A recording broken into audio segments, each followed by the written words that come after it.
ഇസ്താംബൂളിലാണുള്ളത്. ഭയങ്കര മനോഹരമായിട്ടുള്ളൊരു കാഴ്ച കാണിച്ചത്. ഫ്രണ്ട്സായിട്ട് ഇങ്ങനെ ഇറങ്ങിയതാണ്.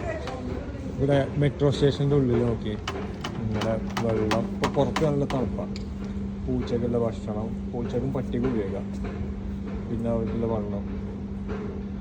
ഇവരിതിങ്ങനെ ബിരിയാണി ഇങ്ങനെ മരി തിന്നുകൊണ്ട് പോകും. ഇവിടെ പൂച്ചയും ഇതേപോലെ ഈ സാധനങ്ങൾക്ക് തന്നെ ഭയങ്കര തടിയാണ്. നാട്ടിലെ പൂച്ച ഭയങ്കര അണക്കാണ്. ഇതൊക്കെ ഒന്ന് കാണിച്ചാലൊന്നും മറ്റേ ഒന്നും വരില്ല. ഭയങ്കര സ്വീറ്റ്സാണ്. സ്വീറ്റാണ് ഇവിടുത്തെ പൂച്ച. എന്നാലുണ്ടായിരുന്നു ഈ ട്രാമിൻ്റെ ടാപ്പ് അടിക്കുന്ന ട്രാമല്ല മെട്രോൻ്റെ ടാപ്പ് അടിക്കുന്ന സ്ഥലത്ത് അതിൻ്റെ മേലൊരു പൂച്ച വന്നിരിക്കും. നല്ല ഭംഗിയുണ്ടായിരുന്നു കാണാം. പൂച്ചകളെ ഈ ഇസ്താംബുൾ സിറ്റി ഭരിക്കണം. എല്ലാ മുക്കിലും മുള്ളിലും അതാ പൂച്ചകളുണ്ടാവും. ഇവനെ അത് കാട്ടുമെന്ന് എനിക്കറിയാം. കാരണം ഈ മെഷീനിൽ തോന്നുന്ന ചൂടുണ്ടോ സംശയം. ഈ ചൂട് കിട്ടാൻ വേണ്ടിയിട്ടാണ് ഇവർ ഇങ്ങനെ വന്നിരിക്കുന്നത്. അവിടെ ചെറിയ ചൂട് കാറ്റും കാടിക്കുന്നുണ്ട്. പുറത്ത് തന്നെ 8 ഡിഗ്രി 7 ഡിഗ്രി ഒക്കെ ഉണ്ട്. മഴയാണ്.